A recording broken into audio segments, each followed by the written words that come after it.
અમદાવાદ મનપા દ્વારા 16 જાન્યુઆરીથી 22 જાન્યુઆરી સુધી ફ્લાવર શોનું આયોજન કરવામાં આવ્યું છે। સીએમ રૂપાણીએ આ ફ્લાવર શોનું ઉદ્ઘાટન કર્યું હતું। એલિસ બ્રિજથી સરદાર બ્રિજ વચ્ચેના 1.8 કિલોમીટરના 1.28 લાખ સ્ક્વેર મીટર એરિયામાં 7.5 લાખ રોપાનું પ્રદર્શન કરાયું છે। મુખ્યપ્રધાન વિજય રૂપાણીએ ખુલાસો કર્યો છે કે વાઇબ્રન્ટ ગુજરાત સમિટમાં પાકિસ્તાનનું પ્રતિનિધિ મંડળ નહીં આવે। સીએમ રૂપાણીએ કહ્યું કે પાકિસ્તાન ડેલિગેશન આવવાની માત્ર ચર્ચા હતી। વાઇબ્રન્ટ સમિટના ઉદ્ઘાટન સમારોહમાં ઉપસ્થિત રહેનારા મહેમાનોની યાદીમાંથી અનિલ અંબાણીનું નામ બાકાત રાખવામાં આવ્યું છે। આ મામલે મુખ્યપ્રધાન વિજય રૂપાણીએ પણ સૂચક મૌન ધારણ કર્યું હતું। રાફેલ વિવાદને કારણે અનિલ અંબાણીનું નામ બાકાત રખાયું હોવાનું અનુમાન છે। ગુજરાત ભાજપ પ્રભારીનું પદ સંભાળ્યા બાદ ઓમ માથુર પહેલીવાર ગુજરાત મુલાકાતે આવ્યા છે। ઓમ માથુર ભાજપના નેતાઓને મળીને આવનારી લોકસભાની ચૂંટણીનું મંથન કરશે અને ગુજરાતની રાજકીય પરિસ્થિતિનો તાગ મેળવવાનો પ્રયાસ કરશે। તો ઓમ માથુરને આવકારવા માટે એરપોર્ટ પર જીતુ વાઘાણી, ભાજપના નેતાઓ અને કાર્યકરોમાં ભારે ઉત્સાહ જોવા મળ્યો હતો। કાર્યકરો બેનર્સ અને ઝંડા સાથે માથુરને આવકારવા એરપોર્ટ પર પહોંચ્યા હતા અને વાજતે ગાજતે ઓમ માથુરનું સ્વાગત કરાયું હતું। ઓમ માથુરે પત્રકાર પરિષદ સંબોધતી વખતે કેન્દ્રની અને રાજ્યની ભાજપ સરકારના ભરપૂર વખાણ કર્યા। સાથે જ ઉત્તર પ્રદેશના ગઠબંધન અને મહાગઠબંધન પર આકરા પ્રહાર પણ કર્યા। ઓમ માથુરે વધુમાં કહ્યું કે ગુજરાતમાં અને તમામ લોકસભા બેઠક જીતીશું। ગીર અભયારણ્યમાં સિંહોના અકાળે મોતના કેસમાં રેલવે મંત્રાલયે ગુજરાત હાઈકોર્ટમાં સોગંદનામું દાખલ કરી ટ્રેનની અડફેટે આવતા હોવાની વાતને સ્વીકારી છે। આ ઉપરાંત રેલવે મંત્રાલયે જણાવ્યું કે અભયારણ્ય વિસ્તારમાં ટ્રેનને ઇમરજન્સી બ્રેક અને 45 કિલોમીટરથી વધુ ઝડપે ટ્રેન નહીં ચલાવવા અંગે આદેશ આપવામાં આવ્યા છે। અમદાવાદમાં કોંગ્રેસે સરકારની ખાનગીકરણની નીતિનો વિરોધ કર્યો। શહેર કોંગ્રેસના નેતાઓ અને કાર્યકરોએ લાલ દરવાજા નજીક સરદાર બાગમાં બેસણું યોજ્યું અને સરકારની નીતિનો વિરોધ કર્યો। કોંગ્રેસે રાજ્ય સરકાર સામે આક્ષેપ કર્યો છે કે રાજ્ય સરકાર ગરીબ વિરોધી છે। દાહોદના ઝાલોદ તાલુકામાં આવેલા બાયપાસ રોડ પર સ્થાનિકોને ટોલ ટેક્સમાંથી મુક્તિ આપવામાં આવી છે। અઠવાડિયા પહેલા ટોલ ટેક્સ શરૂ થતા સ્થાનિકોએ ભારે હોબાળો મચાવ્યો હતો, જેને લઈને વૈકલ્પિક વ્યવસ્થાના ભાગરૂપે પ્રાંત અધિકારીએ સ્થાનિકોને ટોલ ટેક્સમાંથી મુક્તિ આપવાની જાહેરાત કરી છે। રાજકોટમાં વોર્ડ નંબર 13ની પેટા ચૂંટણીમાં કોંગ્રેસના ઉમેદવાર નરસિંહ પટોરિયાએ કેસરીઓ કરીને ફોર્મ પરત ખેંચી લેતા કોંગ્રેસને મોટો ફટકો પડ્યો છે। ઉલ્લેખનીય છે કે આગામી 27મીના રોજ આ પેટા ચૂંટણી યોજાવાની છે। રાજકોટમાં પેટા ચૂંટણીમાં પક્ષ પલટાને લઈને કોંગ્રેસે વિરોધ કર્યો। શહેર કોંગ્રેસના કાર્યકારી પ્રમુખ મહેશ રાજપૂતે કાર્યકરો સાથે પોલીસ કમિશનરની કચેરી બહાર ધરણા કરીને રોષ વ્યક્ત કર્યો। કોંગ્રેસે આરોપ લગાવ્યો કે ભાજપે કોંગ્રેસના ઉમેદવારોનું અપહરણ કરાવ્યું છે।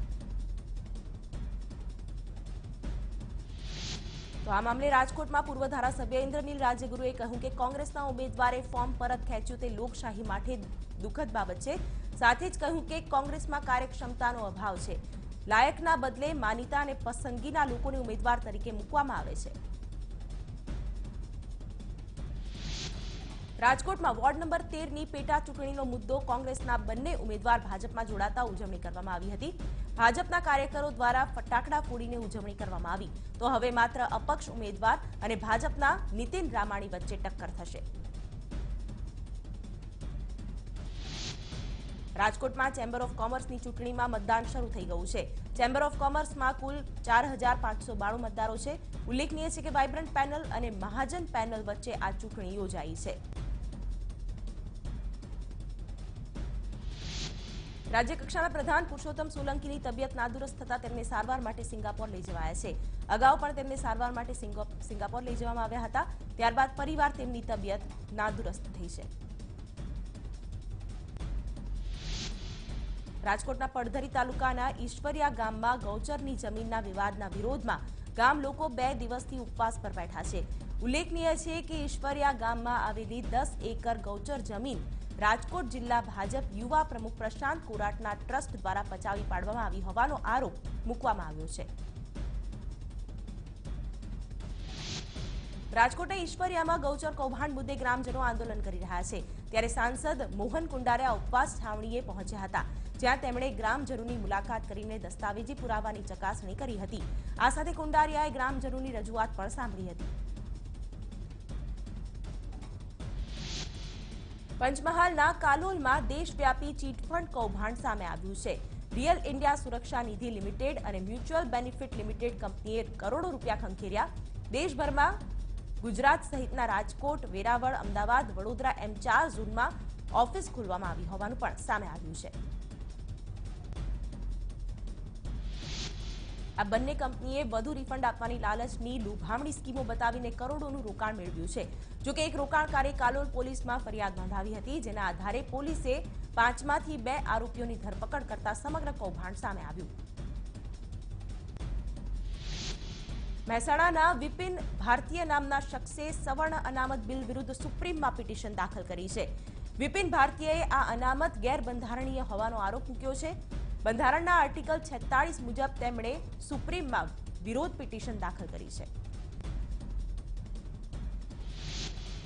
અમદાવાદમાં ધંધુકાના ગલસાણા ગામમાં કેટલાક શખ્સોએ એક ઘરમાં રોકડ અને સોનાની લૂંટ ચલાવી દંપતી પર છરી વડે હુમલો કર્યો, જેમાં પતિનું ઘટના સ્થળે મોત થયું, જ્યારે પત્નીની હાલત ગંભીર હોવાથી તેમને સારવાર માટે ખસેડાઈ હતી।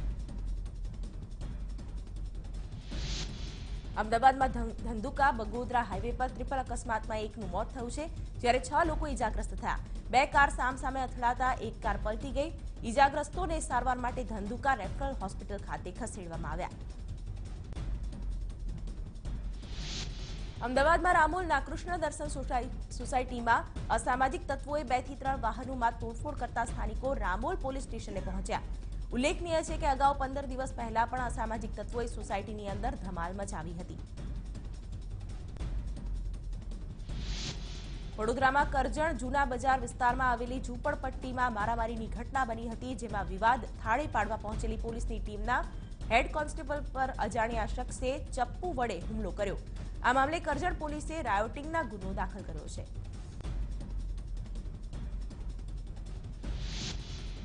સુરતના વરાછામાંથી 3 દિવસ પહેલા અપહરણ કરાયેલો 6 વર્ષીય બાળક અમદાવાદથી સહી સલામત મળી આવ્યો। ફરિયાદ બાદ પોલીસે આરોપી પર ભીસ વધારતા અપહરણકાર બાળકને અમદાવાદ મૂકીને ફરાર થઈ ગયો।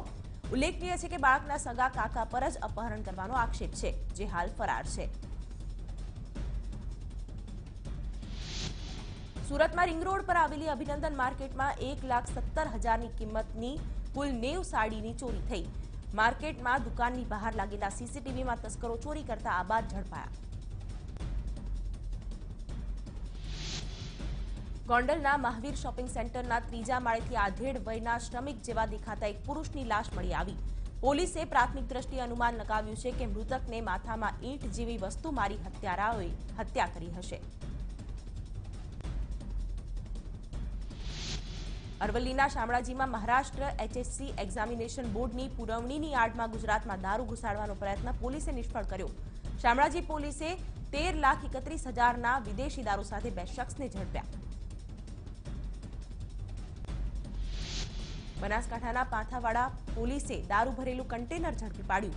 ગુંદી ચેકપોસ્ટ પર તપાસ દરમિયાન 35 લાખથી વધુનો દારૂ ભરેલ કન્ટેનર ઝડપાયું। પોલીસે 47 લાખનો મુદ્દામાલ જપ્ત કરી એક આરોપીની ધરપકડ કરી। મહેસાણાના વિસનગરમાં સામાન્ય બોલાચાલીએ ઉગ્ર સ્વરૂપ ધારણ કરતા એક યુવકની હત્યાની ઘટના બની। આરોપીઓએ અરવિંદ નામના વ્યક્તિને છરીના ઘા ઝીંકીને મોતને ઘાટ ઉતાર્યો। હાલ પોલીસે 3 ફરાર આરોપીઓ વિરુદ્ધ ગુનો નોંધીને તપાસ આદરી છે। ગાંધીધામ ભચાઉ હાઈવે પર આવેલી NR ડોર કંપનીમાં આગ લાગી। ઘટનાની જાણ થતાં ફાયર ફાઈટરની 3 ટીમ ઘટના સ્થળે પહોંચી હતી। જોકે ઘટનામાં કોઈ જાનહાનિ નથી થઈ, જ્યારે આગ લાગવા પાછળનું કારણ પણ અકબંધ છે।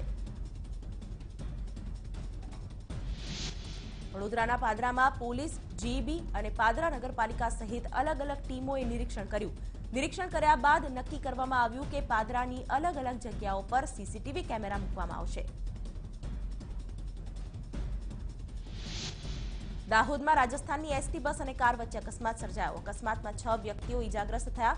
પીપલોદ હાઈવે પર આ દુર્ઘટના બની હતી। બનાસકાંઠાના ડીસામાં ગાયત્રી મંદિર નજીક ઘાસ ભરેલી ટ્રક પલટી હતી। જેમાં ટ્રક નીચે દટાયેલા એક વ્યક્તિને બહાર કાઢવામાં આવ્યો. દટાયેલા લોકોનું રેસ્ક્યુ કરવા માટે ક્રેનની મદદ લેવાઈ તો સ્થાનિકોએ પણ જહેમત ઉઠાવી હતી. બનાસકાંઠામાં રબારી સમાજના શૈક્ષણિક સંકુલ માટે શિક્ષણ રથનો આજે બાયવાડા ગામથી પ્રારંભ કરવામાં આવ્યો. આ રથ રબારી સમાજના ગામમાં ફરશે. ઉલ્લેખનીય છે કે અત્યાર સુધી શૈક્ષણિક સંકુલ માટે 12 કરોડથી વધુનું દાન મળી ચૂક્યું છે. સુરતમાં ગુજરાત ગેસ કંપની 50થી વધુ કર્મચારીઓ કોન્ટ્રાક્ટ પદ્ધતિથી કામ કરતા હોવાથી છૂટા કરી દેવાયા છે, જેના કારણે કર્મચારીઓએ કંપનીની બહાર સૂત્રોચ્ચાર કરી વિરોધ દર્શાવ્યો. વલસાડમાં ધોબી તળાવની મહિલાઓને છેલ્લા 36 કલાકથી પાણી નહીં મળતા નગરપાલિકામાં હંગામો કર્યો. તંત્રએ પાણી માટે વૈકલ્પિક વ્યવસ્થા પણ નથી કરી, જેને લઈને નગરપાલિકાના દાદરા પર મહિલાઓ સહિત વિપક્ષના નેતાઓએ પણ ધરણા કર્યા. નવસારીની બિલીમોરા નગરપાલિકાના શાસકોની અણઘડ નીતિના કારણે 4 વર્ષ પહેલા રાજ્ય સરકારે આપેલું સ્વિમિંગ પુલનું કામ લટકી પડ્યું છે. સ્વિમિંગ પુલ માટે 3 વર્ષથી જગ્યાની શોધ ચાલી રહી છે. 12 જેટલી રિઝર્વ જગ્યાઓ પડી છે, પરંતુ શાસકોના આંતરિક ખેંચતાણને કારણે જગ્યાને ફાઇનલ ઓપ નથી આપી શકાયો. મોરારી બાપુ દ્વારા ગણિકાઓ માટે અયોધ્યામાં યોજાયેલી રામકથામાંથી 6 કરોડનું ફંડ એકત્રિત થયું છે. મોરારી બાપુએ એકત્રિત થયેલું આ ફંડ તલગાજરડા ખાતે આવેલી ગણિકાઓની 5 સંસ્થાઓને અર્પણ કર્યું. રાજકોટના ધોરાજીમાં જામકંડોરણા ગામના રહેણાંક વિસ્તારમાં પાણીના ટાંકામાંથી સાપ મળી આવતા લોકોમાં ફફડાટ ફેલાયો છે. પાણીના ટાંકામાં 4 ફૂટ લંબાઈ ધરાવતો સાપ જોવા મળ્યો.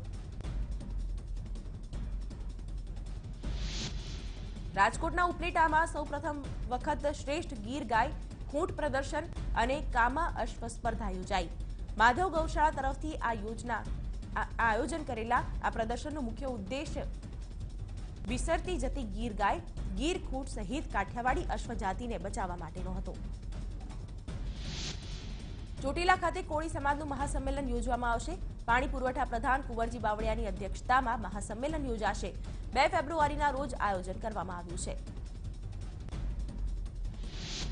કચ્છના ભુજમાં આર્મી જવાનોની અનોખી સાહસ યાત્રાનું આયોજન કરવામાં આવ્યું. 9 જાન્યુઆરીથી શરૂ થયેલી આ સાહસ યાત્રામાં 10થી વધુ જવાનોએ માત્ર પવનની દિશાથી કચ્છના રણમાં 400 કિલોમીટરથી વધુનું અંતર કાપીને યાત્રા પૂર્ણ કરી. ગીર સોમનાથના વેરાવળમાં મોડી રાતે એક બાઇકમાં કોબરા સાપ ઘૂસી જવાની ઘટના બની. બાઇક ચાલકે સાપ પકડનારને બોલાવતા 5 ફૂટ લાંબા કોબરા સાપને સલામતીથી પકડી લઈ નજીકના જંગલમાં મુક્ત કરાયો હતો. ગાંધીનગરમાં ફેલાયેલા પ્રદૂષણ અને તેને લગતા કાયદા અંગે વર્કશોપનું આયોજન કરાયું. સીએમ રૂપાણી દ્વારા સેમિનારનું ઉદ્ઘાટન કરવામાં આવ્યું. યુનિવર્સિટી ઓફ શિકાગો અને હાર્વર્ડ કેનેડી સ્કૂલના સહયોગથી વર્કશોપનું આયોજન કરાયું. રાજ્યમાં ઉત્તરાયણ બાદ પણ ઠંડીથી છુટકારો મળે તેના કોઈ એંધાણ નથી દેખાઈ રહ્યા. ઉત્તર ભારતમાં હિમવર્ષા થવાની શક્યતા વચ્ચે આગામી 20થી 25 જાન્યુઆરી સુધી ગુજરાતમાં કાતિલ ઠંડીનું મોજું ફરી વળવાની સંભાવના છે.